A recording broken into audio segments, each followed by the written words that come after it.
क्या आप भी दुनिया के भरोसे बैठे हो? यह दुनिया धोखेबाज है। इसका धोखा तुम सह नहीं पाओगे। खुद को मजबूत बनाओ। अगर खुद मजबूत हो गए तो दूसरों पर सहारा प्राप्त करने की प्रवृत्ति समाप्त हो जाएगी और तुम निश्चित ही आगे बढ़ पाओगे। हमारा एक ही लक्ष्य होना चाहिए, हमारा गोल कैसे प्राप्त किया जाए।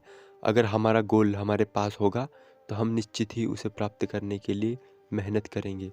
हमारे पास तो होगा, लेकिन कैसे होगा? हम उस उद्देश्य को प्राप्त करने के लिए पूरी जी जान से अगर हिम्मत और ताकत लगा देंगे तो निश्चित ही उसे प्राप्त करने में हमें कठिनाई नहीं आएगी।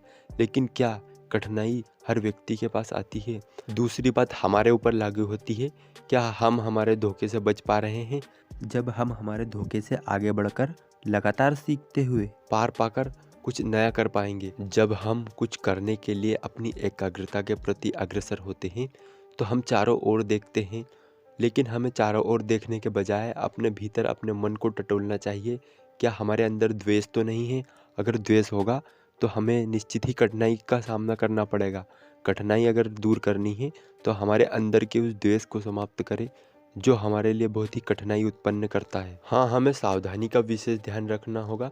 सावधानी बहुत ज़रूरी है। अगर सावधानी हमारे पास होगी तो हम दुर्घटना के उस पल से बच जाएंगे जो हमारे गंतव्य के बीच का एक विशेष रोड़ा होती है। वो सुनामी और तूफान के रूप में आएगी, लेकिन हमें उस पेड़ की तरह दृढ़ निश्चय लेकर खड़ा होना होगा जो किसी भी तूफान सुनामी के लिए तैयार रहता हो।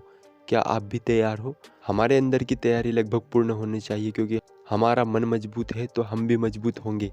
मजबूती ही हमारे अंदर निरंतरता लाती है। अपने अंदर की निरंतरता को ना खोने दे, क्योंकि यहाँ हमारे भीतर के उस चिंगारी को लगातार आग देती रहेगी जो हमारे लिए बहुत ज़रूरी होगी। इन सब बिंदुओं के प्रति फोकस रहे।